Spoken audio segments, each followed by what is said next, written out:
삐, 삐, 삐. 인공적인 기계음이 고요한 수술실의 정적을 갈랐다. 그 소리는 마치 가느다란 실처럼 생과 사의 경계를 아슬아슬하게 붙들고 있는 환자의 심장 박동을 대변했다. 무영등의 차가운 빛이 수술대 위를 환하게 비추고 있었고 그 중심에는 대한민국 재계의 거인 유진그룹의 강태준 회장이 누워 있었다.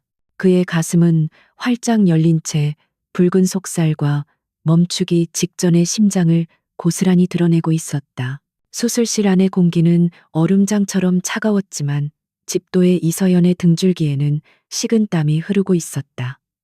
그녀의 파란 수술복은 이미 축축하게 젖어들고 있었다. 하지만 마스크 위로 드러난 그녀의 눈빛만은 흔들림 없이 차분했다. 그 눈은 마치 날카로운 메스처럼 오직 환자의 심장만을 정확하게 꿰뚫어 보고 있었다. 그녀의 손은 기계처럼 정교하게 움직이며 파열된 대동맥을 봉합하고 있었다. 교수님, 혈압이 계속 떨어지고 있습니다. 70에 40입니다. 어시스턴트의 다급한 목소리가 서연의 귓가를 파고들었다. 모니터의 수치가 붉은색으로 깜박이며 위급한 상황을 알렸다. 수술실 안의 모든 스태프들의 얼굴에 긴장감이 역력했다. 이 수술이 실패한다면 그것은 단순히 한 사람의 죽음으로 끝나지 않을 터였다. 대한민국 경제가 휘청일 수도 있는 그런 무게를 가진 수술이었다. 하지만 이서연은 동요하지 않았다. 그녀는 잠시 숨을 고르며 열린 환자의 가슴에서 눈을 떼지 않았다. 그녀의 머릿속에서는 수만 가지의 경우의 수가 맹렬한 속도로 계산되고 있었다. 지금 상황에서 최선의 선택은 무엇인가? 그녀의 판단 하나에 사람의 목숨이 그리고 그 이상의 것들이 달려 있었다. 이것이 그녀가 지난 10년간 매일같이 짊어져온 외과 의사의 숙명이었다. 석션, 출혈 부위 정확히 확인해, 그리고 에피네프린 1mg 준비해. 그녀의 목소리는 낮고 차분했지만 그 안에는 누구도 거스를 수 없는 단호함이 실려 있었다. 그녀의 지시에 따라 수술팀은 일사불란하게 움직였다. 그녀는 마치 오케스트라의 지휘자처럼 죽음의 문턱에 선 환자를 되살리기 위한 마지막 협주를 이끌고 있었다. 그녀의 눈빛은 다시 한번 날카롭게 빛났다. 그녀의 손에 들린 니들 홀더가 정교하게 움직이며 마지막 스티치를 마쳤다. 거대한 파도처럼 밀려오던 출혈이 기적처럼 멎었다. 불안정하게 요동치던 심장박동 그래프가 서서히 안정을 되찾기 시작했다. 모니터의 기계음이 규칙적인 리듬을 되찾자 수술실을 짓누르던 무거운 침묵을 깨고 여기저기서 안도의 한숨이 터져 나왔다. 성공이었다. 지옥의 문턱까지 갔던 거물이 그녀의 손에 의해 다시 생명을 얻었다. 수술이 끝나고 몇 시간이 흘렀다. 이서연은 지친 몸을 이끌고 강태준 회장이 입원한 병원 최상층 VVIP 병실로 향했다.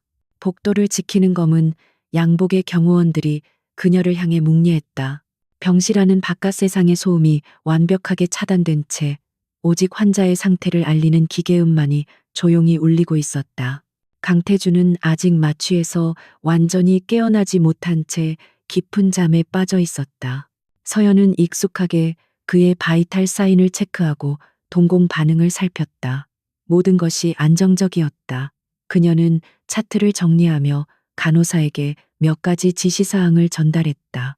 그녀에게 강태준은 그저 수많은 환자 중 한 명일 뿐이었다. 그의 사회적 지위나 재산은 그녀의 관심사가 아니었다. 그녀의 관심은 오직 환자의 회복 그 하나뿐이었다. 모든 확인을 마친 그녀가 몸을 돌려 병실을 나가려던 순간이었다.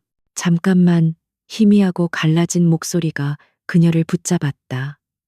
서연은 걸음을 멈추고 돌아보았다. 강태준 회장이 희미하게 눈을 뜨고 그녀를 바라보고 있었다. 아직 마취의 기운이 남아있는 그의 눈동자는 초점이 흐릿했지만 그 시선은 분명히 그녀를 향해 있었다. 그의 눈빛에는 평생을 지배자로 살아온 자의 날카로움이 희미하게 남아 있었다. 회장님 정신이 드십니까? 저는 집도의 이서연입니다. 서연은 기계적인 어조로 자신을 소개하며 그에게 다가갔다. 환자가 수술 직후 선망 증세를 보이는 것은 흔한 일이었다. 그녀는 그의 의식 상태를 확인하기 위해 몇 가지 질문을 던지려 했다. 하지만 강태주는 그녀의 말을 가로막았다. 그는 무언가 말하려는 듯 마른 입술을 힘겹게 달싹였다. 당신이 날 살렸군. 그의 목소리는 여전히 잠겨 있었지만 그 안에는 특유의 권위가 묻어났다. 서연은 담담하게 대답했다. 저는 제 일을 했을 뿐입니다. 회장님, 아직 안정을 취하셔야 합니다. 그녀는 그를 다시 눕히려 했지만 그는 가느다랗게 고개를 저으며 그녀의 손길을 거부했다. 그의 시선은 집요하게 그녀의 얼굴에 고정되어 있었다. 그리고 그는 수술대 위에서 죽음의 신과 마주했던 대한민국 최고의 권력자는 상상조차 할 수 없는 말을 내뱉었다. 결혼해 주시오, 이서연 선생. 그 말은 질문이 아니었다. 그것은 통보에 가까웠다. 평생을 명령하고 지시하는 것에만 익숙했던 남자의 생사의 경계를 넘나든 직후에 내뱉은 첫 마디였다. 그의 목소리는 너무나도 진지해서 오히려 비현실적으로 들렸다. 순간 병실 안의 공기가 얼어붙었다. 서연은 자신의 귀를 의심했다. 그녀는 수많은 응급 상황과 돌발 변수를 겪어왔지만 이런 경우는 단 한 번도 없었다. 그녀는 잠시 말을 잃은 채 그저 강태준의 얼굴을 멍하니 바라보았다. 그의 눈은 여전히 흐릿했지만 그 안에는 농담의 기색이라고는 찾아볼 수 없었다. 오히려 지독할 정도의 진심이 담겨 있었다. 서연은 이내 평정심을 되찾았다. 그녀는 이 상황을 의학적으로 판단했다. 마취 후 선망, 수술이라는 극심한 스트레스가 환자의 정신에 일시적인 혼란을 가져온 것이다. 그녀는 차트에 그의 상태를 기록하기 위해 펜을 들었다. 수술 후 선망 증상, 발현 환각 및 비논리적 발언 관찰됨, 지속적인 모니터링 필요. 이것이 그녀가 내린 전문적인 진단이었다. 회장님 아직 마취에서 완전히 깨어나지 않으신 것 같습니다. 푹 주무시는 게 좋겠습니다. 그녀는 최대한 감정을 배제한 목소리로 말했다. 그녀의 목소리에는 그 어떤 동요도 담겨 있지 않았다. 그녀에게 이것은 해프닝조차 되지 못하는 그저 환자의 일반적인 병리 증상 중 하나일 뿐이었다. 그녀는 간호사에게 진정제 투여를 고려해보라는 지시를 남기고 병실을 나섰다. 하지만 병실 문이 닫히기 직전 그녀는 등 뒤에서 들려오는 강태준의 목소리를 들었다. 나는 진심이요. 그 목소리는 이전보다 훨씬 또렷했다. 서연은 애써 그 말을 무시하며 복도를 걸었다. 그녀의 머릿속에는 오직 다음 수술 스케줄과 환자들의 상태만이 가득했다. 하지만 마음 한구석 아주 작은 곳에서부터 정체 모를 파문이 일기 시작했다. 그녀는 복도 창가에 서서 잠시 밖을 내다보았다. 병원 앞에는 강태준 회장의 수술 결과를 기다리는 기자들로 인산인해를 이루고 있었다. 저들은 곧 그가 살아났다는 소식을 듣고 축배를 들거나 혹은 누군가는 아쉬워할 것이다. 그 거대한 권력의 세계, 서연은 그 세계와 자신 사이에는 아무런 접점도 없다고 생각했다. 그녀의 세계는 오직 수술실과 병실 그리고 환자들 뿐이었다. 하지만 오늘 그 경계가 아주 기묘한 방식으로 허물어지기 시작했다. 죽어가던 재벌 회장을 살려줬더니 그가 수술대 위에서 나에게 청혼했다. 서연은 자신도 모르게 실소를 터뜨렸다. 정말이지 미친 거 아닐까. 그녀는 고개를 저으며 다시 자신의 세계로 끝없는 수술과 환자들이 기다리는 현실로 발걸음을 옮겼다. 그 어처구니 없는 고백은 그저 하룻밤의 해프닝으로 잊힐 것이라 믿어 의심치 않았다. 그녀는 아직 알지 못했다. 그날 수술실에서 그녀가 봉합한 것이 단지 강태준의 대동맥만이 아니었다는 것을, 그녀의 메스가 그의 생명뿐만 아니라 두 사람의 운명까지도 단단히 엮어버렸다는 사실을 말이다. 그리고 그 운명의 실타래는 이제 막 그녀의 의지와는 전혀 상관없는 방향으로 풀려나가기 시작하고 있었다. 그 시작은 한 남자의 비논리적이고 광기 어린 청혼이었다. 그날 밤 이서연은 늦게까지 병원에 남아 다음날 있을 심장기형 신생아의 수술 계획을 검토했다.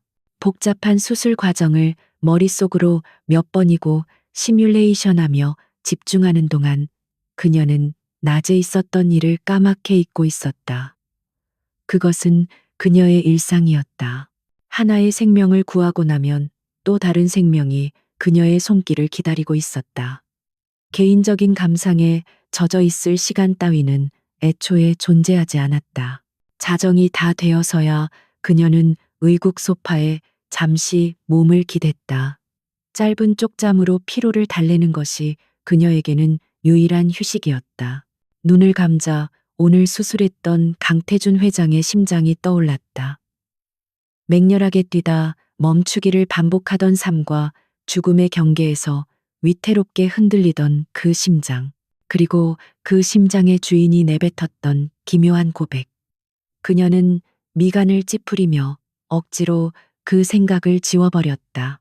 하지만 그녀의 무의식은 그 말을 기억하고 있었다. 결혼해 주시오.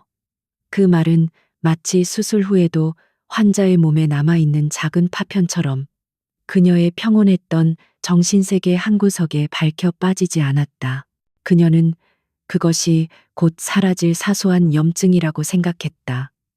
그러나 그 파편은 머지않아 그녀의 인생 전체를 뒤흔드는 거대한 폭풍의 핵이 될 운명이었다.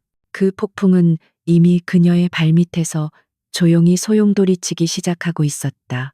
다음 날 아침 이서연은 어제의 그 비현실적인 청혼을 까맣게 잊은 채 다시금 수술복을 입었다.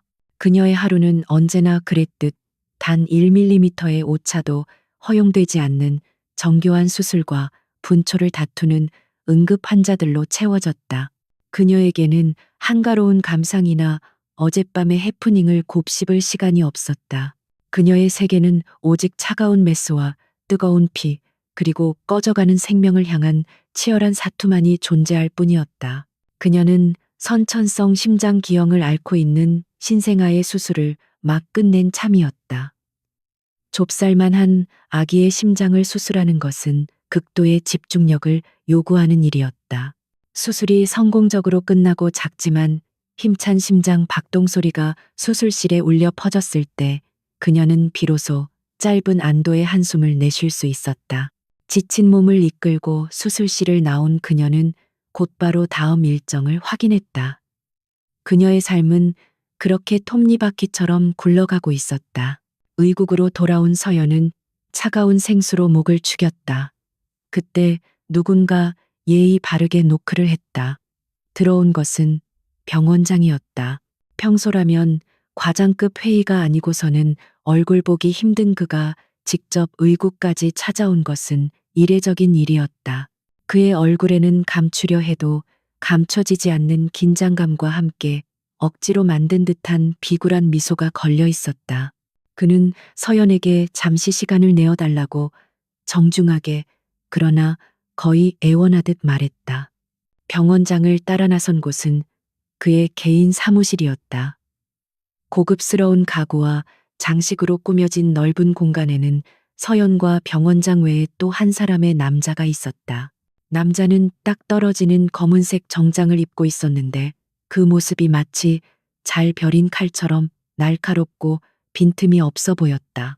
그는 소파에 앉아 있다가 서연이 들어서자 자리에서 일어나 정중하게 고개를 숙였다.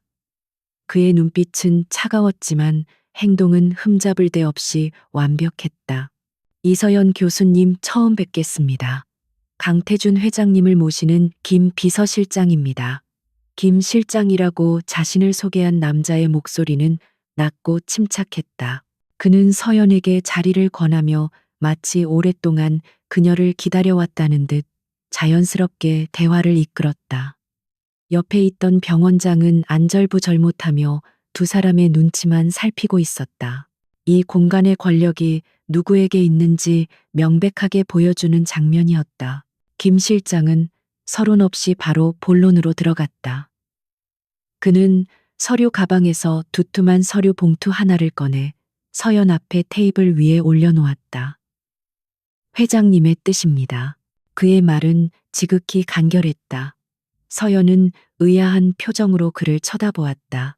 환자의 보호자가 의사에게 감사 인사를 전하는 경우는 흔했지만 이런 공식적이고 위압적인 방식은 처음이었다. 그녀는 봉투를 열어볼 생각도 하지 않고 차갑게 말했다. 회장님의 상태에 대해 궁금한 점이 있으시다면 제가 설명해 드릴 수 있습니다. 하지만 다른 용무시라면 저는 이만 가보겠습니다. 기다리는 환자들이 많아서요. 그녀는 단호하게 선을 그었다. 의사와 환자 보호자 그 이상의 관계는 그녀에게 불필요했다. 그녀의 태도에도 김 실장은 전혀 동요하지 않았다. 그는 오히려 희미한 미소를 지으며 서류 봉투를 그녀 쪽으로 조금 더 밀었다. 교수님의 시간을 빼앗을 생각은 없습니다. 다만 이것은 회장님의 명령이십니다. 반드시 교수님께 직접 전달하고 답변을 받아오라는 지시를 받았습니다. 그의 목소리는 여전히 정중했지만 명령이라는 단어에는 거부할 수 없는 무게가 실려 있었다. 서연은 잠시 그를 노려보았다. 그녀의 자존심이 이런 일방적인 상황을 용납하지 못했다. 그녀는 마지못해 봉투를 집어들었다. 봉투 안에는 수십 장에 달하는 서류 뭉치가 들어 있었다. 첫 장을 넘긴 서연의 눈이 가늘어졌다. 그것은 감사 편지나 기부 약정서 따위가 아니었다. 혼인 계약서. 굵고 선명한 글씨가 그녀의 눈을 파고들었다. 어젯밤의 그 황당한 말이 단순한 선망 증세가 아니었다는 말인가. 그녀는 어이가 없어서 헛웃음이 나왔다. 세상에 이런 미친 인간이 또 있을까. 그녀는 분노를 억누르며 계약서의 내용을 훑어보기 시작했다. 내용은 더욱 가관이었다. 계약 기간은 1년 법적인 부부 관계를 유지하되 사생활은 철저히 보장한다. 계약의 대가로 유진그룹 자회사 주식 5%, 양도 강남 최고급 펜트하우스 소유권 이전 이서연, 교수의 개인연구 재단 설립 및 평생 지원, 그 외에도 상식을 초월하는 금전적 보상들이 빼곡하게 적혀 있었다. 이것은 청혼이 아니라 사람을 통째로 사겠다는 제안이었다. 서연은 계약서를 테이블 위로 던지듯 내려놓았다. 그녀의 눈빛은 메스보다도 차갑게 빛났다. 이게 지금 뭐 하자는 겁니까? 그녀의 목소리는 분노로 낮게 떨리고 있었다. 옆에 있던 병원장은 그녀의 기세에 눌려 숨도 제대로 쉬지 못했다. 하지만 김 실장은 여전히 평온한 표정이었다. 그는 마치 이런 반응을 예상했다는 듯 차분하게 입을 열었다. 회장님께서는 교수님을 매우 높이 평가하고 계십니다. 이것은 그분의 성의 표시입니다. 성의 사람을 돈으로 사려는 걸 성이라고 부르나 보죠. 유진 그룹에서는 이건 모욕입니다. 저와 제 직업에 대한 심각한 모욕이에요. 서연은 자리에서 벌떡 일어났다. 더 이상 이 자리에 앉아 있을 이유가 없었다. 그녀는 자신의 인생과 신념이 더러운 돈으로 농락당했다는 사실에 참을 수 없는 분노를 느꼈다. 이런 저급한 장난에 어울려줄 시간 없습니다. 회장님께 똑똑히 전하세요. 다시는 이런 무례한 짓 하지 마시라고.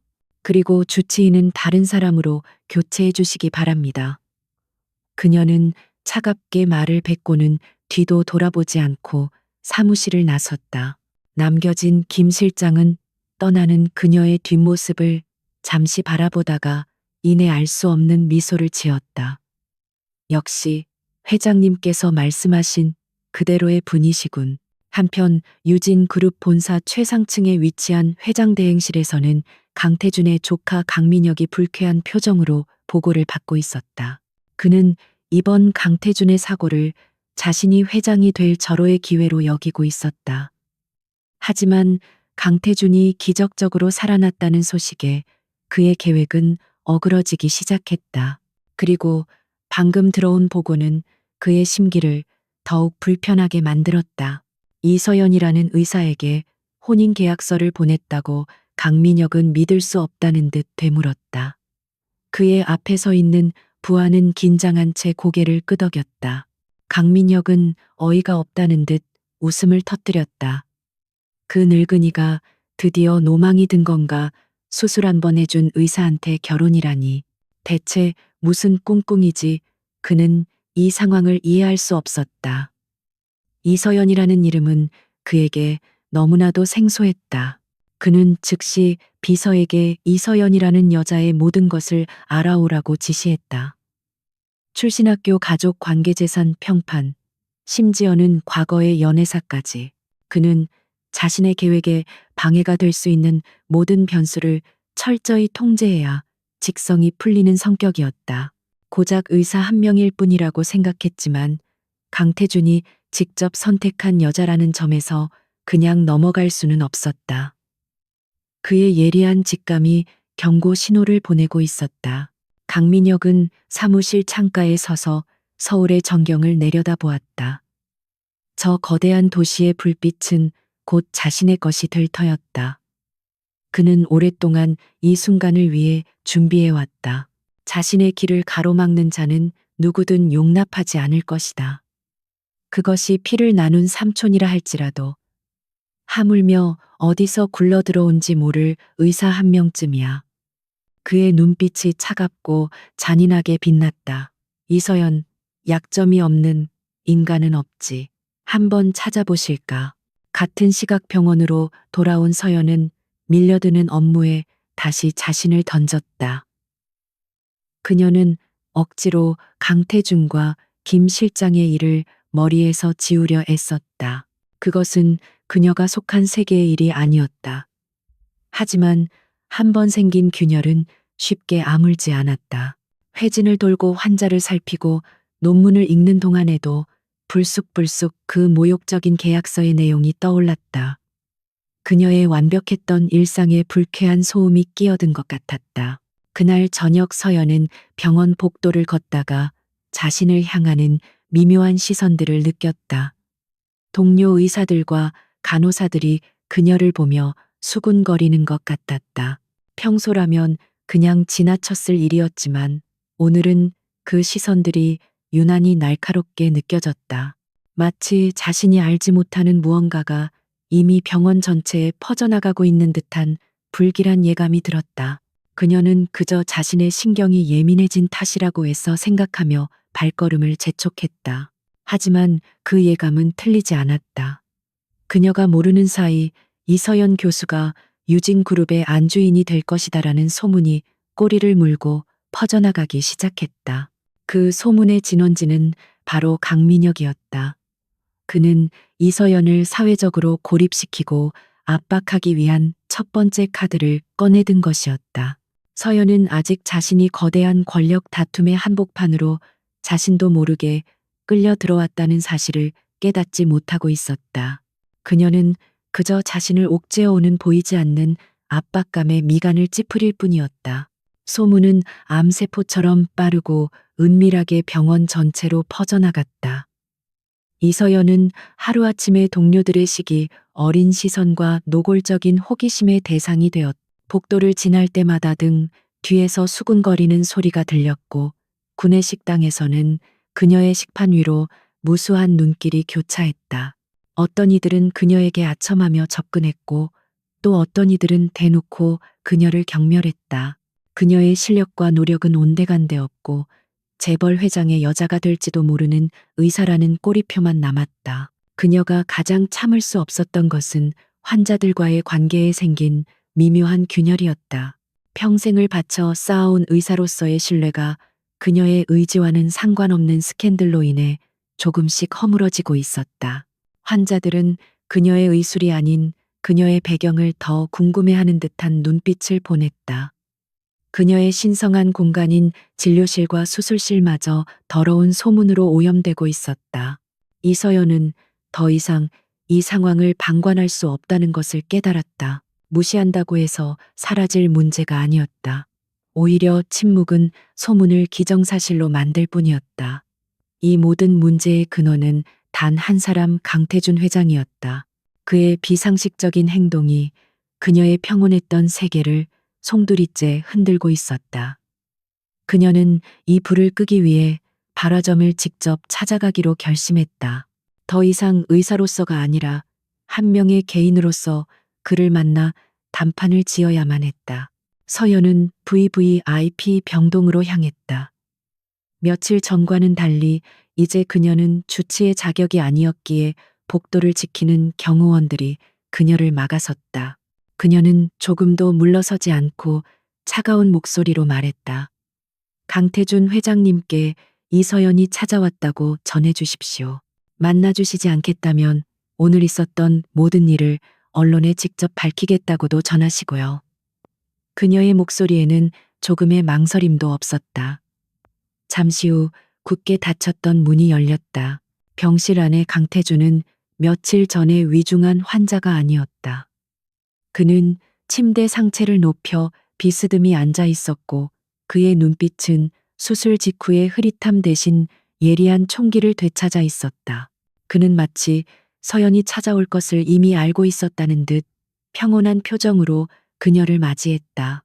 그의 주변에는 보이지 않는 위압감이 흐르고 있었고 병실은 마치 그의 집무실처럼 느껴졌다. 이렇게 다시 보게 될 줄 알았소. 이 선생. 강태준이 먼저 입을 열었다. 그의 목소리는 여전히 쉰기가 남아 있었지만 그 안에는 한 기업을 이끄는 총수의 무게감이 실려 있었다. 서연은 그의 말에 대꾸하지 않고 곧장 본론으로 들어갔다. 회장님께서 벌이신 이 저급한 연극 당장 멈춰 주십시오. 회장님의 장난 때문에 제 인생이 엉망이 되고 있습니다. 그깟 돈으로 사람을 사려는 발상 역겹습니다. 그녀의 날 선 비난에도 강태준의 표정에는 변화가 없었다. 그는 오히려 흥미롭다는 듯 그녀를 관찰했다. 내가 한 제안이 그저 돈으로 보였소. 그럼 뭡니까? 제 인생과 커리어를 걸고 하는 도박입니까? 저는 회장님의 장기판 위에 올라갈 생각이 추호도 없습니다. 당장 그 혼인 계약인지 뭔지 철회하시고 제게 공식적으로 사과하십시오. 그렇지 않으면 저도 가만히 있지 않겠습니다. 서연의 단호한 말에 강태준은 처음으로 희미한 쓴웃음을 지었다. 내가 지금 사과를 할 수 있는 처지로 보이나 그의 말에는 깊은 자조감이 섞여 있었다. 그는 창밖을 바라보며 나지막이 말을 이었다. 이 선생 내가 겪은 사고가 단순한 교통사고였다고 생각하시오 천만에. 그건 명백한 살인 미수였소. 내 피를 나눈 가족이 내 자리를 탐내서 벌인 짓이지. 서연은 순간 숨을 멈췄다. 강태준의 고백은 그녀의 예상을 완전히 벗어나는 것이었다. 재벌가의 암투에 대한 이야기는 드라마에서나 나오는 것인 줄 알았다. 그 배우는 내 조카 강민혁이요. 그놈은 내가 병원에 누워있는 동안 이 사회를 장악하고 내 사람들을 모두 내쳤소. 지금 이 병원에도 그놈의 끈아풀들이 쫙 깔려 있을 거요. 나는 지금 이 병실에 감금된 거나 마찬가지인 신세란 말이오. 그의 목소리는 담담했지만 그 안에는 깊은 분노와 무력감이 서려 있었다. 내가 왜 당신에게 그런 제안을 했는지 아시오? 수술실에서 죽음의 문턱에서 나는 당신을 봤소. 모두가 절망하고 포기하려 할 때 당신 혼자서만 흔들림 없이 내 심장을 붙들고 있었지. 나는 의사가 아니라 어떤 압력에도 굴하지 않을 강인한 인간을 본 거요. 돈이나 권력으로는 절대 살 수 없는 그런 사람을. 강태준은 다시 서연에게로 시선을 돌렸다. 그의 눈빛은 진지했다. 나에게는 믿을 사람이 필요하오. 내 옆에서 나를 대신해서 움직여줄 사람. 법적인 아내라는 위치는 당신을 외부의 위협으로부터 지켜줄 가장 강력한 방패이자 당신에게 내 대리인이라는 권한을 부여해줄 유일한 수단이요. 이건 청혼이 아니라 동맹 제안이란 말이요. 당신과 나의 생존을 위한 계약. 서연은 거대한 망치로 머리를 한 대 맞은 듯한 충격에 휩싸였다. 어처구니 없는 재벌의 갑질이라고 생각했던 일이 사실은 목숨을 건 처절한 권력 투쟁의 일부였다니. 그녀는 자신도 모르는 사이에 위험한 소용돌이의 중심에 휘말려 들었다는 것을 깨달았다. 하지만 그녀는 고개를 저었다. 이것은 그녀가 감당할 수 있는 일이 아니었다. 그건 회장님의 사정입니다. 저는 상관없는 일이에요. 상관이 없다고 강태준이 코웃음을 쳤다. 강민혁이라는 인간은 자신의 계획에 작은 변수라도 생기는 것을 용납하지 않는 자요. 당신은 이미 그놈의 표적이 됐소. 내가 당신에게 관심을 보인 순간부터 당신은 제거해야 할 장애물이 된 거란 말이오. 혼자서 그놈을 상대할 수 있을 것 같소. 당신의 의사 면허증 하나쯤. 그놈은 얼마든지 휴지 조각으로 만들어버릴 수 있는 놈인데 바로 그 순간 서연의 휴대폰이 날카롭게 울렸다. 발신자는 그녀가 존경하는 대학 시절 은사였다. 떨리는 목소리로 전화를 받은 서연의 얼굴이 하얗게 굳어졌다. 서연아, 이게 어떻게 된 일이냐. 갑자기 5년 전 내가 집도했던 수술에 대해 의료 과실 조사가 들어왔다. 말도 안 되는 트집인데 병원 윗선에서 아주 강하게 밀어붙이고 있단다. 아무래도 누가 널 찍어낸 것 같아. 휴대폰이 그녀의 손에서 미끄러져 떨어졌다. 강태준의 말이 잔인한 현실이 되어 그녀의 눈앞에 펼쳐졌다. 강민혁의 공격은 이미 시작된 것이었다. 그녀의 완벽했던 커리어에 흠집을 내고 사회적으로 매장시키려는 비열한 공작이었다. 그녀는 등골이 서늘해지는 것을 느꼈다. 거대한 아기가 보이지 않는 손이 되어 그녀의 목을 조여오고 있었다. 서연은 떨리는 눈으로 강태준을 바라보았다. 그는 모든 것을 예상했다는 듯 담담한 표정으로 그녀를 보고 있었다. 그의 제안은 더 이상 모욕적인 거래가 아니었다. 그것은 유일한 동아줄처럼 보였다.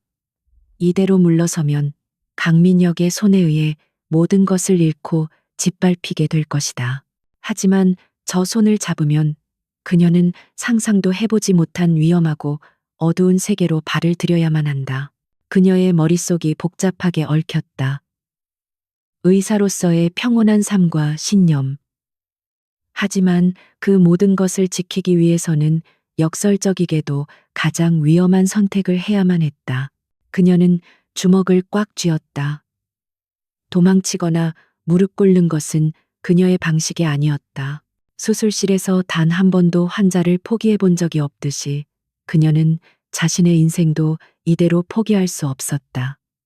그녀의 눈빛이 차갑고 단단하게 변하기 시작했다. 떨어진 휴대폰에서 은사의 걱정스러운 목소리가 희미하게 새어나왔지만 서연의 귀에는 더 이상 들리지 않았다. 그녀의 세상은 순간 정지했다. 보이지 않는 적의 공격은 생각보다 훨씬 빠르고 치명적이었다. 그녀가 평생을 바쳐 쌓아 올린 명성과 신뢰라는 탑이 모래성처럼 허무하게 무너져 내리고 있었다. 그녀는 차갑게 식어가는 손을 천천히 들어 올렸다. 이 손은 수많은 생명을 구했지만 정작 자기 자신은 구하지 못하는 무력한 신세가 될 판이었다.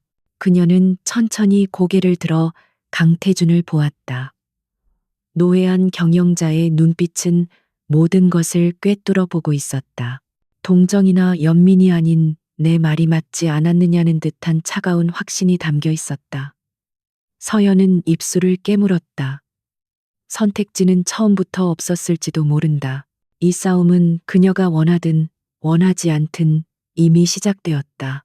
여기서 물러서는 것은 패배가 아니라 소멸을 의미했다. 그녀는 바닥에 떨어진 휴대폰을 줍지 않았다. 제가 뭘 하면 됩니까? 마침내 서연의 입에서 나온 말은 체념이 아닌 차가운 결의에 차 있었다. 강태준은 기다렸다는 듯 김 실장을 호출했다. 잠시 후 병실로 들어온 김 실장의 손에는 이전에 서연이 던져버렸던 것과 똑같은 혼인 계약서가 들려 있었다.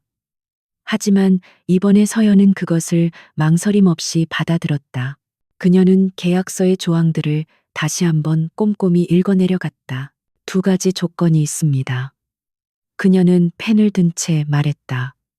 첫째, 이 계약은 제 누명을 벗고 회장님의 자리를 위협하는 배우를 밝혀낼 때까지만 유효합니다.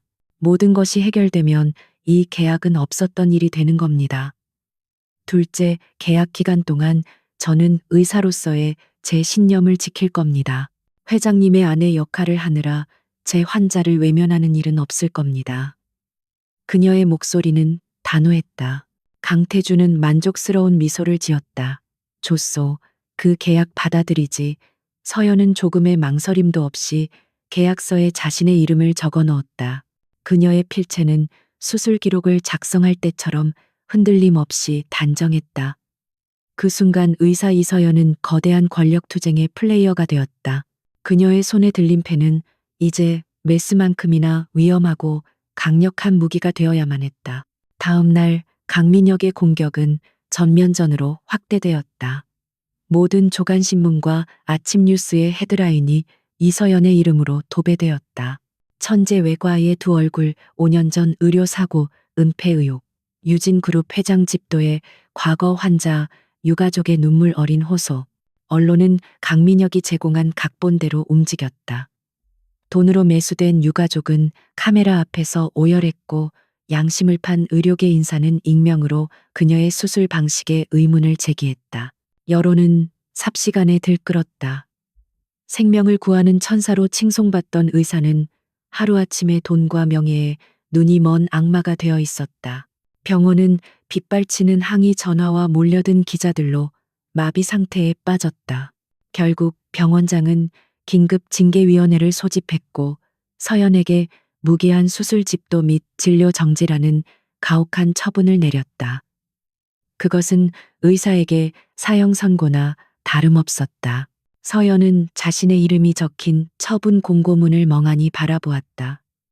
수술실. 그곳은 그녀의 삶 그 자체였다. 피와 소독약 냄새가 뒤섞인 그 공간에서 그녀는 비로소 살아있음을 느꼈다. 그런데 이제 그곳에 들어갈 수 없게 되었다. 하얀 가운을 벗고 차가운 메스를 손에서 놓아야만 했다. 그녀의 세계가 송두리째 부정당하는 듯한 깊은 절망감이 그녀를 덮쳤다. 그녀가 의국에서 짐을 챙기고 있을 때 김 실장이 조용히 나타났다. 그는 어떤 위로의 말도 건네지 않았다.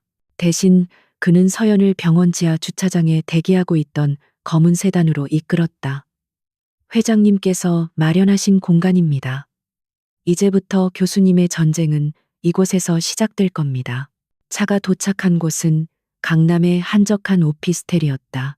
겉보기에는 평범했지만 내부는 최첨단 보안 시스템과 통신 장비를 갖춘 비밀스러운 작전 본부처럼 꾸며져 있었다.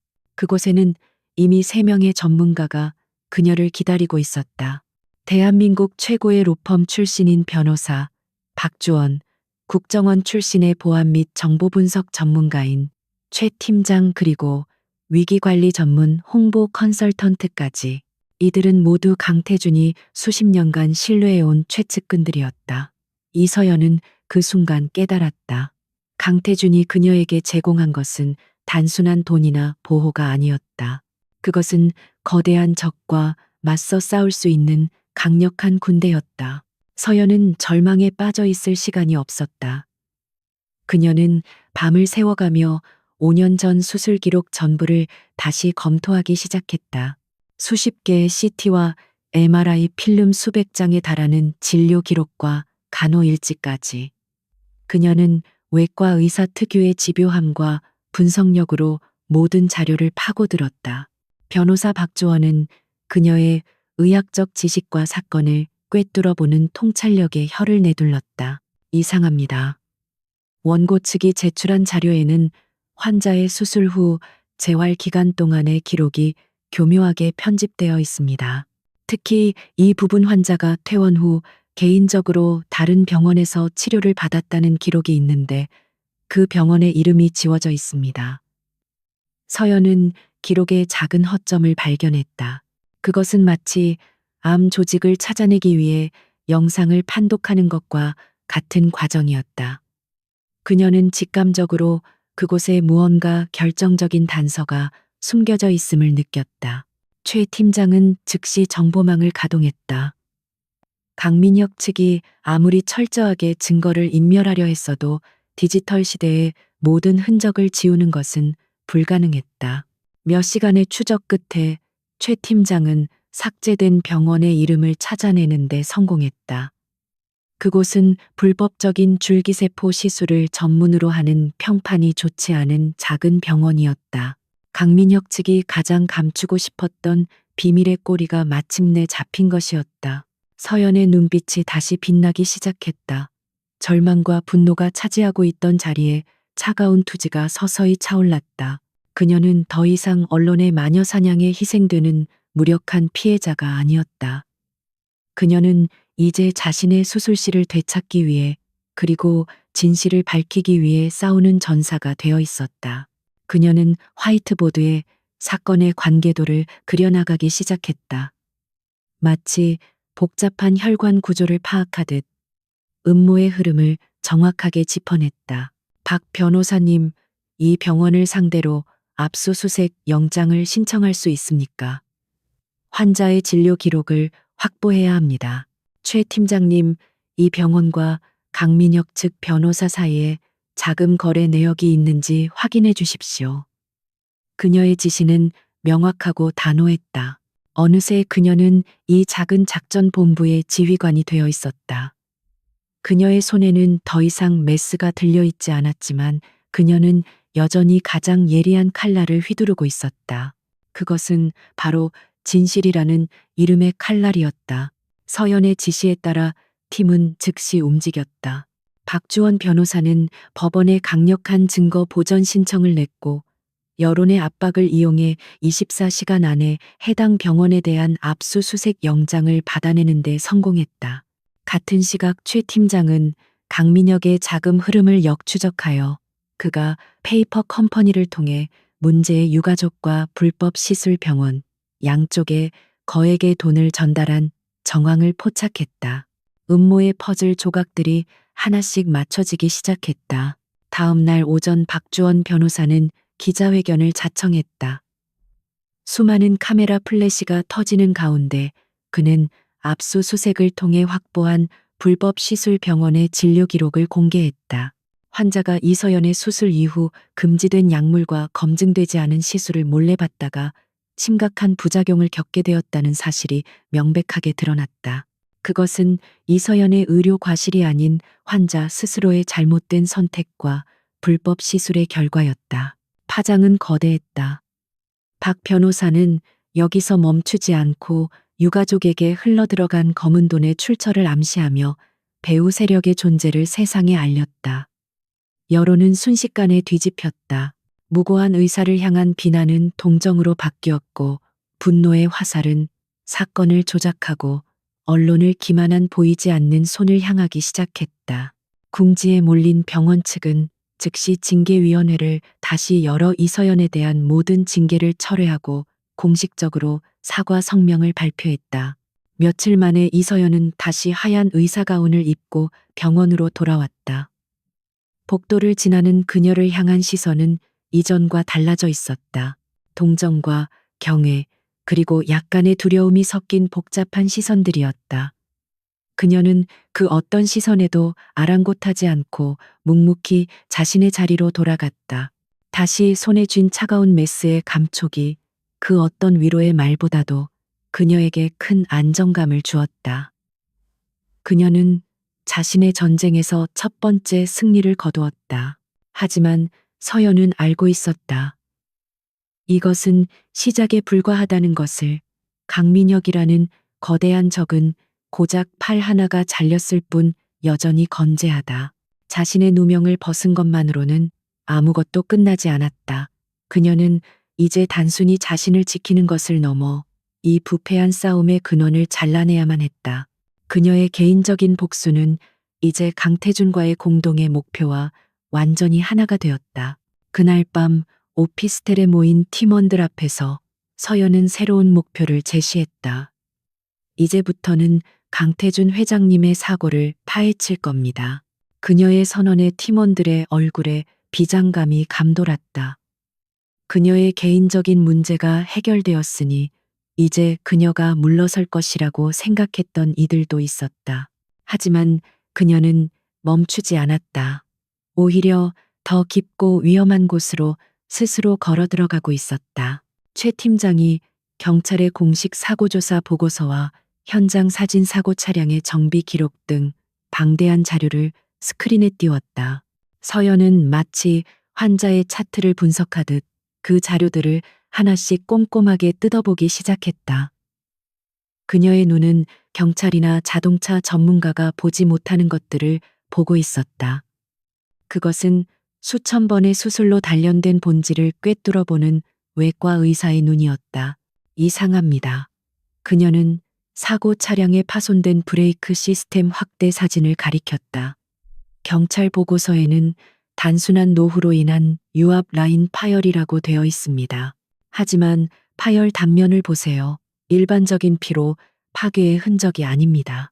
이건 마치 아주 예리한 도구로 특정 지점에 미세한 균열을 만들어 높은 압력이 가해졌을 때 정확히 그 부분이 터지도록 유도한 것과 같습니다.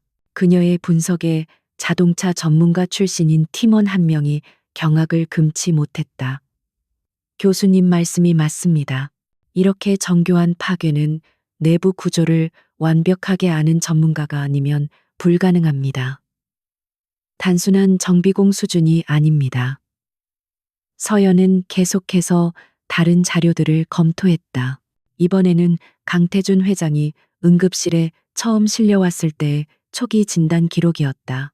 여기 초기 타박상의 위치와 방향이 이상합니다. 공식 보고서대로라면 정면 충돌 후 가드레일을 들이받은 사고인데 그렇다면 운전석의 회장님은 주로 전방과 좌측에 충격을 입어야 합니다. 하지만 이 기록을 보면 오히려 우측 흉부에 더 심한 골절과 내부 장기 손상이 집중되어 있어요. 마치 충돌 직전에 차량 우측에서 또 다른 강한 충격이 있었던 것처럼요. 그녀는 마치 보이지 않는 상처를 찾아내듯 기록 속에 숨겨진 진실의 흔적들을 하나씩 짚어냈다. 그녀의 통찰력은 팀원들 모두를 압도했다. 그녀는 이 사건을 단순한 사고가 아닌 아주 정교하게 계획된 외과수술처럼 분석하고 있었다. 자동차를 환자로 사고 현장을 수술대로 놓고 범인이 남긴 작은 실수들을 메스로 도려내고 있었다. 그녀는 보안 화상 통신을 통해 자신의 분석 결과를 강태준에게 보고했다. 화면 너머의 강태준은 그녀의 날카로운 분석에 감탄을 금치 못했다. 그는 단지 강인한 정신력을 가진 의사라고만 생각했는데 그녀는 그 이상의 전략가적인 면모를 가지고 있었다. 두 사람의 대화는 이제 계약의 파트너를 넘어 생사를 함께하는 동지처럼 변해가고 있었다. 서로의 지성과 능력을 존중하고 신뢰하기 시작한 것이다. 서연은 조사를 계속하던 중 사고 당일 회장의 동선 보고서에서 아주 사소하지만 결정적인 위화감을 발견했다. 회장님은 그날 예정에 없던 길로 우회하셨습니다. 비서실에서는 교통 체증 때문이라고 기록되어 있는데 그녀는 그날의 교통 정보를 모두 분석했다. 하지만 그 시간 그 구간에는 전혀 정체가 없었습니다. 누군가 의도적으로 회장님을 다른 길로 유도한 겁니다. 사고가 일어난 바로 그 길로 그녀는 커다란 지도 위에 사고 지점과 회장의 이동 경로를 표시했다. 그리고 유도된 경로의 특징을 분석하기 시작했다. 그 길은 CCTV가 거의 없고 주변에 목격자가 될 만한 건물도 없는 외진 구간이었다. 모든 것이 너무나도 완벽하게 계획되어 있었다. 서연은 마침내 확신에 찬 목소리로 말했다. 이건 사고가 아닙니다. 완벽하게 설계된 암살 시도입니다. 그리고 범인은 회장님의 가장 가까운 곳에 있습니다. 서연의 확신에 찬 결론은 작전 본부의 공기를 얼어붙게 만들었다. 범인이 내부에 있다는 것. 그것은 싸움의 양상이 훨씬 더 지저분하고 위험해질 것임을 의미했다. 가장 먼저 용의선상에 오른 인물은 사고 당일 강태준 회장의 운전대를 잡았던 수행기사였다. 최 팀장은 즉시 그에 대한 뒷조사에 착수했다. 그리고 실마리는 예상보다 훨씬 가까운 곳에서 발견되었다. 수행기사의 딸이 희귀병을 앓고 있으며 사고 일주일 전 그녀의 해외 치료 계좌로 출처 불명의 거액이 입금된 사실이 확인되었다. 돈의 액수는 평범한 기사가 평생을 일해도 만질 수 없는 거금이었다. 이것은 정황 증거 이상이었다. 강민혁이 그의 가장 약한 부분을 파고들어 거부할 수 없는 제안을 한 것이 틀림없었다. 그는 딸의 목숨을 담보로 영혼을 판 것이었다. 이제 그를 회유하여 모든 것을 자백하게 만들어야 했다. 박주원 변호사는 법적인 압박을, 최 팀장은 물리적인 압박을 주장했지만 서연은 다른 방법을 제안했다. 그는 범죄자이기 이전에 아버지입니다. 협박은 더 큰 반발을 부를 수 있어요. 제가 직접 만나보겠습니다. 그녀는 그의 죄책감과 부성애를 동시에 자극하여 스스로 입을 열게 만들 생각이었다. 의사로서 수없이 많은 보호자들을 상대해온 그녀만의 방식이었다. 서연은 수행기사를 한적한 공원으로 불러냈다. 경호원도 변호사도 없이 홀로 나간 자리였다. 남자는 극도의 불안감에 떨고 있었다. 서연은 어떤 신문도 하지 않았다.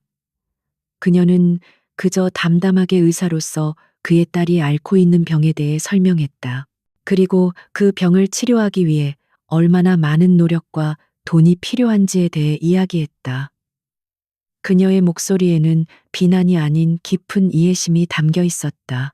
따님을 살리고 싶었던 마음 이해합니다. 하지만 당신의 선택 때문에 다른 사람이 죽을 뻔했습니다. 서연의 차분한 말이 그의 심장을 찔렀다. 강민혁 상무는 당신을 지켜주지 않습니다. 목적을 달성하고 나면 당신은 그저 모든 죄를 뒤집었을 꼴일 뿐입니다. 당신과 당신의 딸 모두를 지킬 수 있는 마지막 기회입니다. 진실을 말해주세요. 그녀의 설득에 남자는 결국 무너져 내렸다. 그의 입에서는 충격적인 사실들이 쏟아져 나왔다. 강민혁의 비서실장이 직접 그를 협박했으며 지정된 경로로 운전하도록 지시했다는 것, 그리고 자신뿐만 아니라 유진그룹 임원 전용 차량을 관리하는 정비팀의 한 정비사와 비서실의 말단 직원 한 명도 이 계획에 가담했다는 사실을 털어놓았다. 정비사는 브레이크를 손봤고 비서실 직원은 가짜 교통 정보를 보고서에 올렸다는 것이었다. 이것은 한두 명의 소행이 아닌 치밀하게 조직된 범죄였다. 새로운 이름들이 나오자 수사는 급물살을 탔다. 최 팀장의 팀은 거미줄처럼 얽힌 연결고리를 하나씩 추적해 나갔다. 그리고 그들이 파헤치면 파헤칠수록 상상 이상의 거대한 부패 네트워크가 모습을 드러냈다. 강민혁은 단순히 몇몇 개인을 매수한 것이 아니었다. 그는 지난 몇 년간 그룹의 법무팀, 재무팀, 보안팀 등 핵심 부서 곳곳에 자신의 사람들을 심어 놓았다. 그들은 강민혁의 비호 아래 온갖 비리를 저지르며 충성했고 거대한 카르텔을 형성하고 있었다. 강태준 회장이 병상에 누워 있는 동안 이 네트워크는 마치 암세포처럼 그룹 전체로 퍼져나가고 있었다. 그들은 회사의 자금을 빼돌리고 경쟁사에게 기밀을 팔아넘겼으며 강민혁의 왕좌를 위해 온갖 불법적인 일들을 자행하고 있었다. 이번 암살 시도는 그 부패의 정점에서 벌어진 일일 뿐이었다. 그때 서연은 문득 자신의 사건을 떠올렸다. 자신을 향한 공격이 그토록 신속하고 효과적이었던 이유. 그것은 강민혁의 손길이 병원 내부에까지 뻗어 있었기 때문이었다. 최 팀장님, 저를 징계위원회에 회부했던 병원장과 언론에서 저를 비난했던 의료 전문가의 계좌도 추적해 주십시오. 그녀의 요청에 최 팀장은 즉시 조사를 시작했고 결과는 예상대로였다. 병원장과 그 전문가는 모두 강민혁이 세운 유령 회사를 통해 정기적으로 자금을 받아온 사실이 드러났다. 강태준 암살 시도와 이서연에 대한 명예훼손 공격은 별개의 사건이 아니었다. 그것은 모두 강민혁이라는 하나의 뿌리에서 뻗어나온 썩어빠진 가지들이었다. 서연은 온몸에 소름이 돋는 것을 느꼈다. 자신은 그저 거대한 악의 실체를 건드린 대가로 본보기 처벌을 당할 뻔했던 것이다. 팀원들은 자신들이 밝혀낸 부패 네트워크의 전모를 거대한 디지털 보드 위에 펼쳐놓았다. 수십 개의 이름과 유령 회사 불법 자금의 흐름이 거미줄처럼 복잡하게 얽혀 있었다. 그리고 그 모든 선의 종착점에는 단 한 사람 강민혁의 이름이 선명하게 빛나고 있었다. 그들은 이제야 깨달았다. 자신들이 싸우고 있는 상대는 탐욕스러운 조카 한 명이 아니었다. 그것은 그룹의 근간을 좀먹고 있는 거대한 악성 종양이었다. 작전 본부에는 무거운 침묵이 흘렀다. 승리의 기쁨도 잠시 눈앞에 드러난 거대한 진실 앞에서 모두가 압도당했다. 서연은 복잡하게 얽힌 관계도를 바라보았다. 그녀의 얼굴 위로 스크린의 차가운 빛이 어른거렸다. 그녀는 이제 강민혁 한 사람을 끌어내리는 것만으로는 부족하다는 것을 알았다. 이 싸움에서 진정으로 이기기 위해서는 이 썩어빠진 네트워크 전체를 뿌리 뽑아야만 했다. 이건 더 이상 권력 다툼이 아닙니다. 그녀가 침묵을 깨고 나지막이 말했다. 그녀의 목소리는 수술 집도를 앞둔 외과 의사처럼 차갑고 단호했다. 이건 대수술입니다. 종양 하나만 제거해서는 안 돼요. 주변 조직에 퍼진 암세포까지 전부 도려내야만 환자가 살 수 있습니다. 그녀의 눈빛은 그 어느 때보다도 결연하게 빛나고 있었다.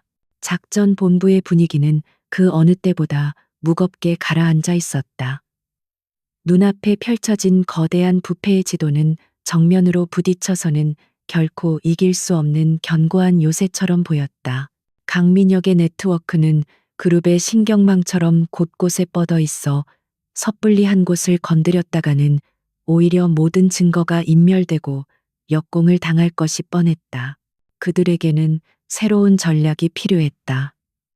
단순한 수사가 아닌 적의 허를 찌르는 계략이. 보안 화상으로 회의에 참여한 강태준 회장이 침묵을 깨고 입을 열었다.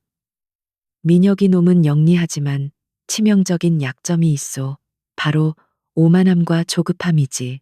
놈은 언제나 자신이 모든 것을 통제하고 있다고 믿고 원하는 것은 당장 손에 넣어야 직성이 풀리는 성격이오. 우리는 바로 그 점을 이용해야 하오. 그의 목소리에는 조카의 본성을 꿰뚫어보는 냉철함이 담겨 있었다.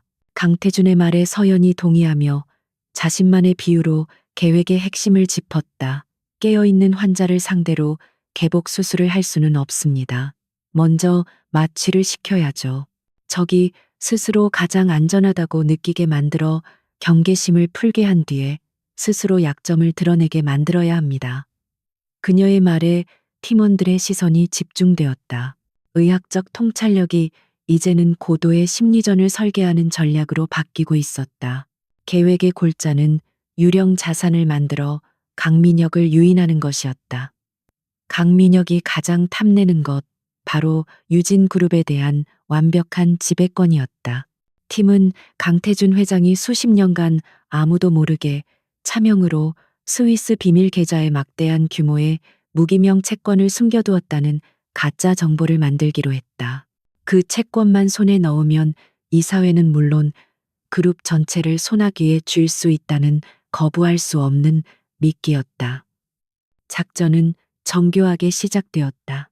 최 팀장의 해커팀은 존재하지 않는 스위스 은행가와 강태준 회장 사이에 오고 간 것처럼 보이는 암호화된 이메일과 가짜 거래 기록을 만들어냈다.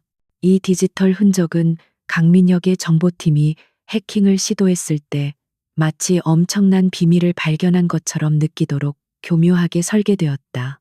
그들은 자신들이 이겼다고 생각하겠지만 사실은 서연의 팀이 만들어 놓은 연극 무대 위에서 춤을 추게 될 터였다. 다음 단계로 강태준에게 충성하는 전직 임원 한 명이 배신자 역할을 맡았다.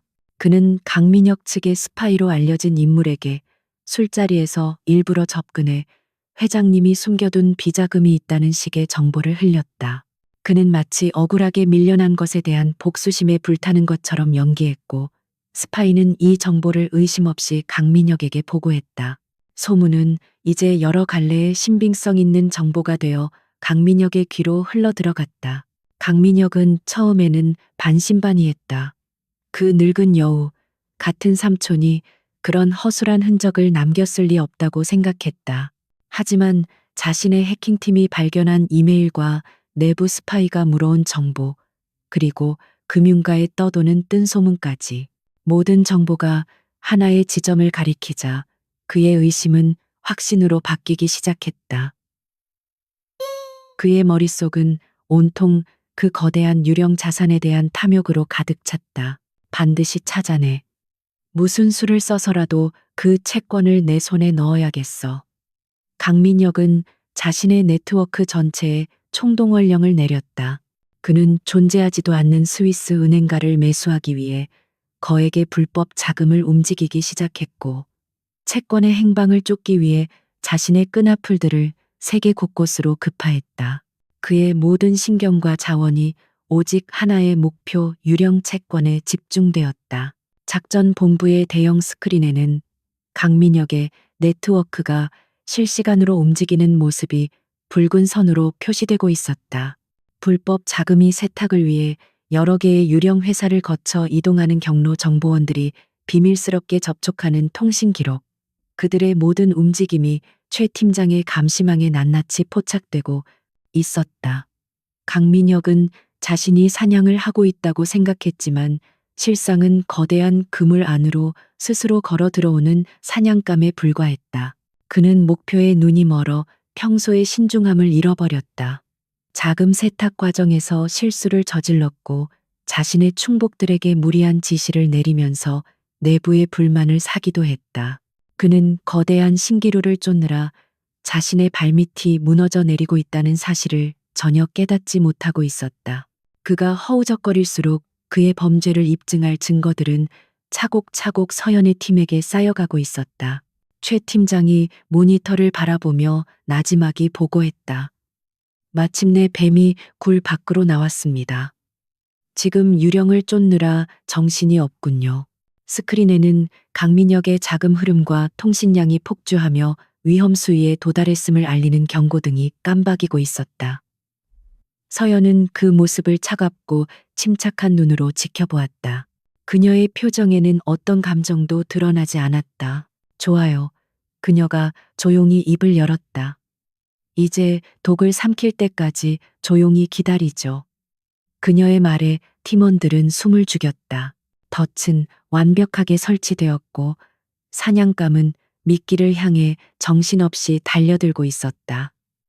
이제 남은 것은 그가 스스로 파멸의 길로 걸어 들어가는 것을 지켜보는 일뿐이었다. 거대한 폭풍 전야의 고요함이 작전 본부를 감쌌다.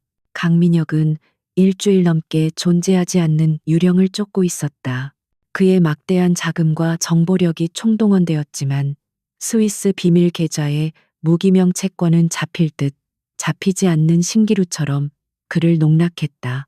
그가 한 걸음 다가가면 두 걸음 멀어지는 것 같았다. 그의 인내심이 서서히 바닥을 드러내고 있었다. 그의 완벽한 계획에 차질이 생기기 시작하면서 그의 내면에 잠재워져 있던 포악한 짐승이 깨어나고 있었다. 의심의 씨앗은 아주 사소한 보고서에서부터 싹 텄다. 그에게 채권 정보를 처음 흘렸던 배신자 전직 임원이 강태준 회장의 최측근인 최 팀장과 비밀리에 만나는 장면이 포착된 것이다. 처음에는 우연이라고 생각했다. 하지만 그의 해킹팀이 다시 분석한 결과 그들이 발견했던 암호 이메일에서 아주 미세한 디지털 워터마크를 발견했다. 그것은 외부에서 의도적으로 심어놓은 조작된 증거라는 표식이었다. 순간 강민혁의 머릿속 모든 퍼즐 조각이 맞춰졌다. 유령 채권 배신한 임원 스위스 은행가 모든 것이 연극이었다. 자신을 굴 밖으로 끌어내기 위해 정교하게 설계된 거대한 덫이었던 것이다. 그는 이서연이라는 그 여자와 늙은 삼촌에게 완벽하게 놀아났다. 이 사실을 깨달은 순간 그의 이성은 분노에 잠식당했다. 그의 사무실에서는 집기들이 부서지는 파열음과 짐승 같은 고함이 터져 나왔다. 그의 자존심은 산산조각 났다. 의사 나부랭이에게 한 번, 그리고 이제는 병상에 누워있는 삼촌에게 또 한 번, 연달아 2번이나 굴욕을 당했다. 그는 자신이 더 이상 물러설 곳이 없는 벼랑 끝에 몰렸음을 직감했다. 이대로 시간이 흐르면 자신이 미끼를 쫓는 동안 저들이 확보한 증거들로 인해 자신이 먼저 사냥당하게 될 터였다. 이제 점잖은 방법은 끝났다. 그에게 남은 카드는 단 하나 폭력이었다. 그는 즉시 가장 은밀하고 잔인한 해결사를 고용했다. 더 이상 자신의 끈앞풀들을 이용한 어설픈 방식이 아니었다. 그는 이 문제의 근원을 완전히 제거하기로 결심했다. 강태준과 이서연. 두 사람 중 한 명이라도 살아있는 한 자신은 결코 왕좌에 앉을 수 없다는 것을 깨달았다. 강태준은 병원에서 철통 같은 경호를 받고 있으니 접근이 어려웠다. 그렇다면 목표는 단 한 명 이서연이었다. 강민혁은 이서연이 자신의 모든 계획을 망쳐놓은 원흉이라고 생각했다. 그 여자가 나타나기 전까지 모든 것이 순조로웠다. 그 여자를 제거하면 늙은 삼촌은 전략을 세워줄 머리를 잃고 감정적으로도 무너질 것이 분명했다.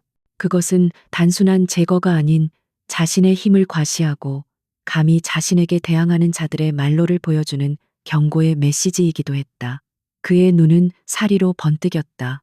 그날 밤 서연은 늦게까지 이어진 수술을 마치고 피곤한 몸을 이끌고 병원을 나섰다. 최 팀장이 배치한 경호원들이 그림자처럼 그녀의 주변을 경계하고 있었다. 하지만 적들의 공격은 상상 이상으로 대담하고 신속했다. 병원 지하 주차장으로 내려가는 순간 미리 대기하고 있던 여러 대의 검은 밴이 순식간에 그녀와 경호원들이 탄 차를 둘러쌌다. 타이어가 찢어지는 날카로운 마찰음과 함께 차문이 열리고 복면을 쓴 괴한들이 쇠 파이프와 칼을 들고 쏟아져 나왔다. 그들은 망설임 없이 경호원들의 차를 부수고 공격을 시작했다. 순식간에 주차장은 아수라장으로 변했다. 최 팀장과 경호원들이 괴한들과 격렬하게 맞서 싸웠지만 수적으로 너무나 불리한 상황이었다. 그들의 목표는 오직 하나, 바로 서연이었다. 서연은 차 안에서 침착하게 상황을 파악했다. 공포에 질려 비명을 지르는 대신 그녀의 머리는 생존을 위한 최선의 방법을 찾기 위해 빠르게 회전했다. 그녀는 이곳의 지리를 누구보다 잘 알고 있었다. 그녀는 경호원에게 소리쳤다. 비상계단 중앙 배전실로 가야 해요. 중앙 배전실로 가면 주차장 전체의 조명과 환기 시스템을 통제할 수 있었다.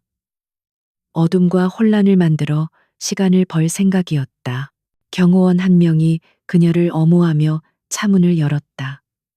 서연은 몸을 날려 차 밖으로 빠져나왔다. 그녀를 발견한 괴한 하나가 칼을 들고 달려들었다. 바로 그 순간 그녀를 보호하던 경호원이 몸을 날려 칼을 대신 맞았다. 경호원의 팔에서 붉은 피가 뿜어져 나왔다. 서연은 망설이지 않았다. 그녀는 자신의 가운을 찢어 순식간에 상처 부위를 압박해 지혈했다. 위급한 상황 속에서도 그녀는 의사였다. 혼란을 틈타 서연과 부상당한 경호원은 비상계단을 향해 달렸다. 최 팀장이 나머지 괴한들을 막아서며 시간을 벌었다. 서연은 마침내 배전실에 도착해 주차장 구역의 모든 전력을 차단해버렸다.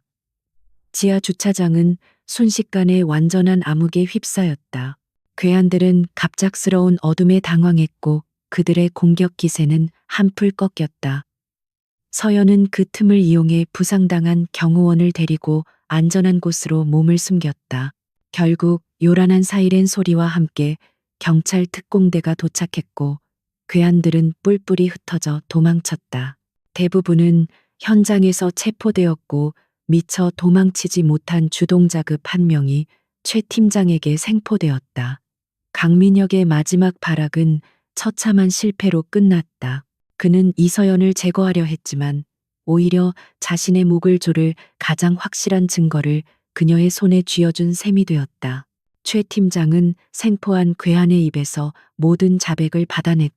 강민혁이 직접 거액의 돈을 주고 이서연의 납치 및 살해를 지시했다는 것, 그리고 실패할 경우 자신들을 모두 해외로 도피시켜 주기로 약속했다는 녹취 파일까지 확보했다.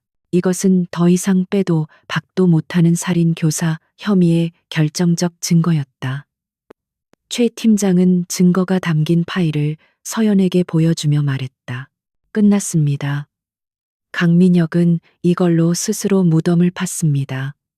그의 목소리는 차분했지만 그 안에는 승리를 확신하는 힘이 담겨 있었다. 서연은 모니터에 떠 있는 증거들을 말없이 바라보았다. 길고 길었던 싸움의 끝이 마침내 보이기 시작했다. 이제 남은 것은 이 썩어빠진 종양을 사회로부터 완전히 도려내는 마지막 수술뿐이었다. 강민혁의 살인교사라는 결정적 증거는 길고 어두웠던 싸움의 판도를 완전히 뒤집는 마지막 카드였다. 작전 본부에는 더 이상 무거운 긴장감 대신 승리를 앞둔 비장한 정적이 흘렀다.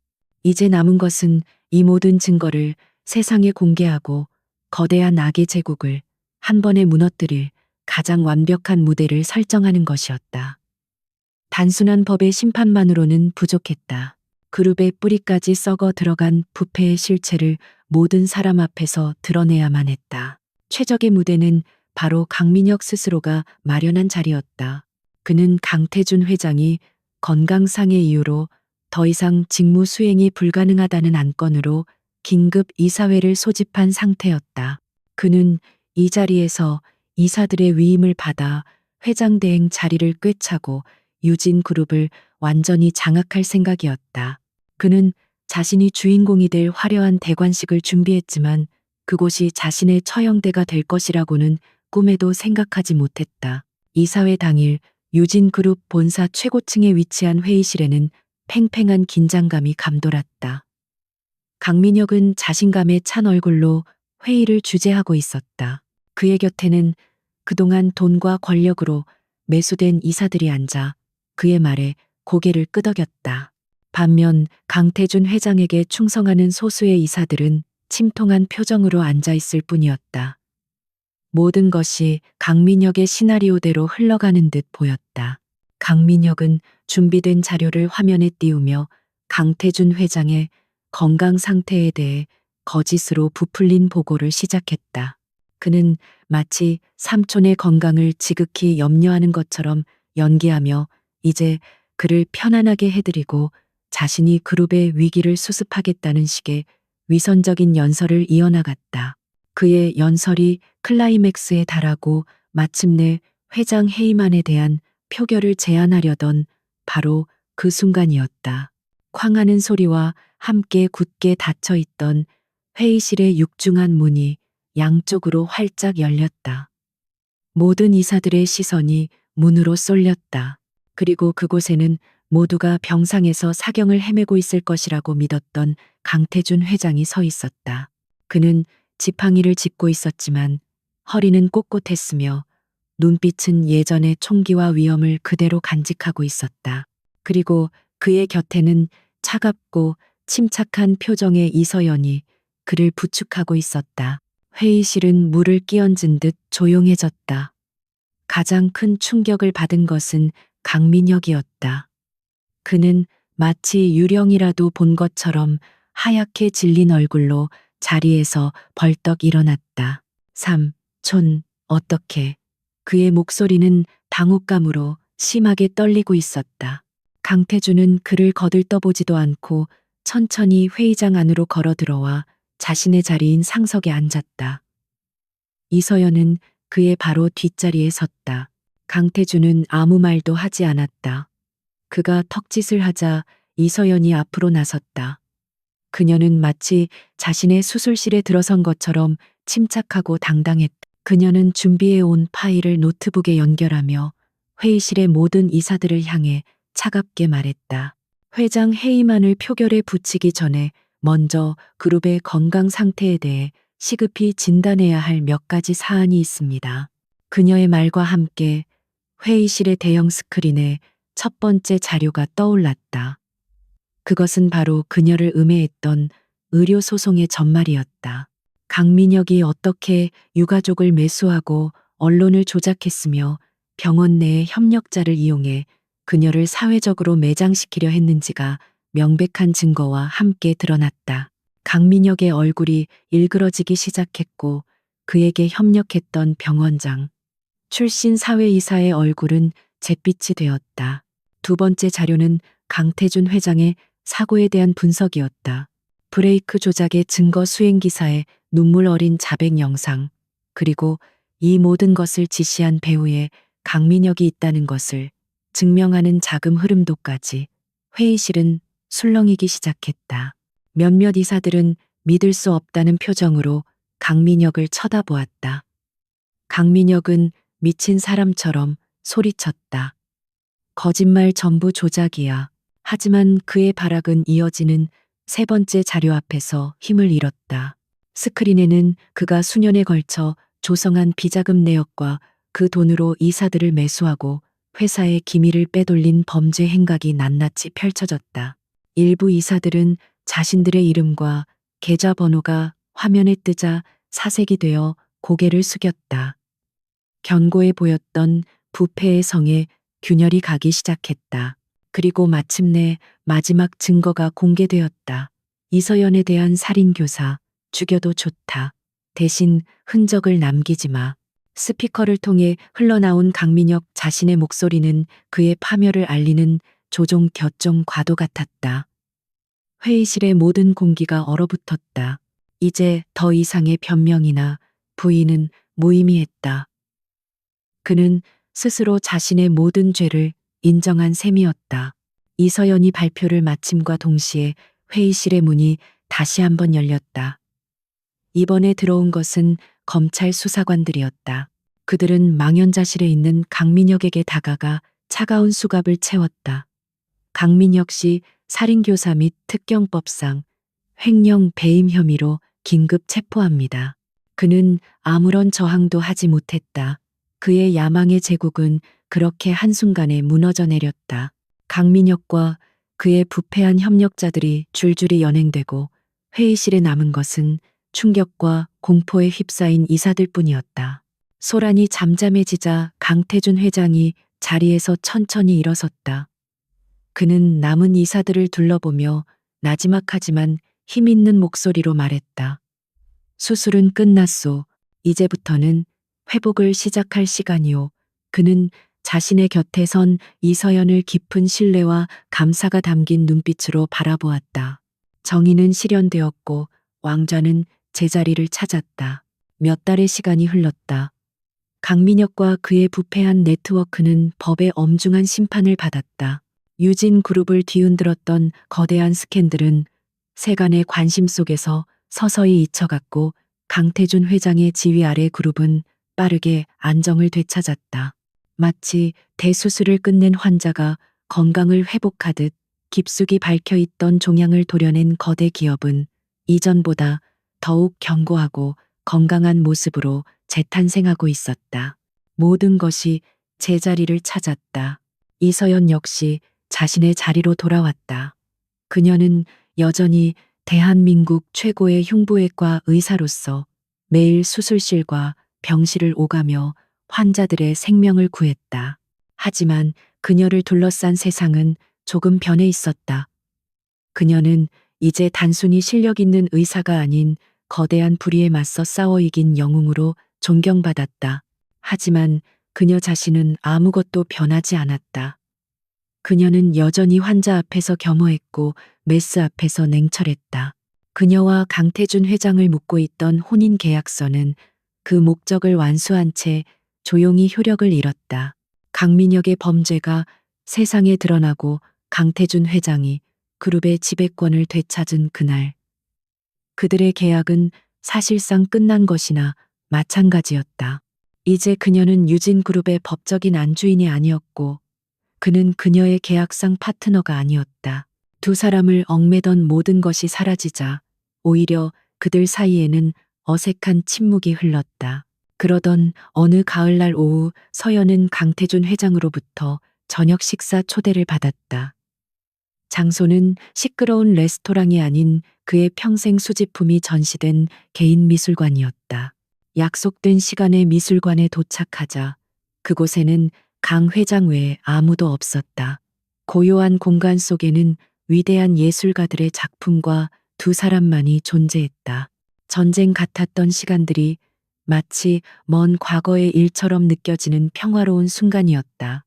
두 사람은 말없이 그림들을 감상하며 천천히 걸었다. 그동안의 치열했던 전략회의나 긴급한 보고 대신 예술과 삶에 대한 한가로운 대화가 오고 갔다. 서연은 권력의 정점에서 군림하던 냉철한 경영자가 아닌 한평생 외롭게 자신만의 성을 지켜온 한 인간으로서의 강태준을 보았다. 강태준 역시 하얀 가운 속에 감춰져 있던 따뜻하고 깊은 내면을 가진 여자 이서연을 보았다. 미술관 중앙 달빛을 형상화한 거대한 조형물 아래서 두 사람은 걸음을 멈췄다. 강태준이 먼저 입을 열었다. 이 선생, 나에게는 두 번의 생일이 있어. 나를 낳아준 어머니가 주신 날, 그리고 당신이 나를 다시 태어나게 해준 날. 그의 목소리에는 깊은 감사가 담겨 있었다. 나는 당신에게 내 목숨뿐만 아니라 내 평생을 바쳐 이룩한 모든 것을 빚졌소. 저는 제 일을 했을 뿐입니다. 서연은 언제나처럼 담담하게 대답했다. 하지만 강태준은 고개를 저었다. 아니, 당신은 그 이상을 했소. 당신은 나에게 신뢰라는 것이 무엇인지 다시 가르쳐 주었소. 그는 잠시 말을 멈추고 서연의 눈을 깊이 들여다보았다. 그의 눈빛은 더 이상 비즈니스 파트너나 동맹을 바라보는 눈이 아니었다. 한 남자가 한 여자를 바라보는 따뜻하고 진솔한 눈빛이었다. 그는 품 안에서 서류 한 장을 꺼냈다. 그것은 바로 두 사람이 서명했던 혼인계약서 원본이었다. 그는 서연이 보는 앞에서 그 계약서를 천천히 반으로 찢었다. 그리고 또다시 반으로 조각조각 찢어버렸다. 그룹의 운명을 걸었던 그 치열했던 계약은 그렇게 아무것도 아닌 종이 조각이 되어 흩어졌다. 우리의 계약은 이제 끝났소. 그리고 그는 이어서 믿을 수 없는 행동을 했다. 대한민국 재계의 황제, 평생 누구에게도 고개를 숙여본 적 없는 그가 서연의 앞에서 천천히 한쪽 무릎을 꿇었다. 그의 손에는 화려한 보석 상자가 들려 있었다. 그가 상자를 열자 그 안에는 화려하진 않지만 맑고 깊은 빛을 내는 다이아몬드 반지가 들어 있었다. 마치 서연의 눈빛을 닮은 반지였다. 이서연 선생. 처음 수술대 위에서 했던 내 청혼은 절박함에서 나온 미친 짓이었을지도 모르오. 하지만 당신을 알아갈수록 나는 깨달았소. 그 미친 지신의 인생 최고의 본능이었다는 것을. 나는 더 이상 당신의 보호나 도움이 필요하지 않소. 그저 당신이라는 사람이 필요하오. 내 남은 인생을 함께 걸어갈 동반자로서. 그의 목소리는 떨리고 있었다. 평생 수만 명의 임직원 앞에서 연설을 해왔을 그였지만 지금은 사랑하는 여자 앞에서 서툰 진심을 고백하는 한 명의 남자일 뿐이었다. 어떤 계약도 조건도 없소. 그저 내 옆에 있어 주시오. 나와 결혼해 주시겠소. 그의 진심 어린 청혼에 서연의 눈시울이 뜨거워졌다. 그녀는 그동안 잊고 살았던, 아니 애써 외면하고 살았던 가슴속 깊은 곳의 떨림을 느꼈다. 그녀는 미친 재벌 영감이라고 생각했던 이 남자를 위해 목숨을 걸고 싸웠다. 처음에는 자신을 지키기 위해서였지만 어느새 그녀는 그의 외로움과 상처를 보았고 그의 정의감을 존경하게 되었다. 두 사람은 가장 절망적인 순간에 만나 서로의 가장 강한 모습을 보았고 서로의 가장 깊은 내면을 신뢰하게 되었다. 그것은 세상 그 어떤 감정보다도 단단한 사랑의 또 다른 이름이었다. 서연은 조용히 고개를 끄덕였다. 그녀의 얼굴에 환한 미소가 피어났다. 그 미소를 본 강태준의 얼굴에도 소년 같은 기쁨이 번졌다. 그는 일어나 그녀의 손에 반지를 끼워 주었다. 반지는 마치 처음부터 그녀의 것이었던 것처럼 손가락에 꼭 맞았다. 두 사람은 아무 말 없이 서로를 마주 보았다. 수많은 역경을 함께 헤쳐온 두 사람의 눈빛 속에는 그 어떤 말보다도 깊은 이해와 사랑이 담겨 있었다. 죽어가던 재벌 회장을 살려줬더니 그가 수술대 위에서 나에게 청혼했다. 서연은 문득 그날을 떠올렸다. 어쩌면 그는 처음부터 미친 게 아니었을지도 모른다. 그는 단지 수많은 가짜들 속에서 유일한 진짜를 한눈에 알아봤던 것뿐이다. 두 사람은 서로의 손을 잡고 고요한 미술관을 천천히 걸었다. 그들의 앞에는 이제 어떤 음모나 위협도 없는 평온하고 행복한 미래가 펼쳐져 있었다.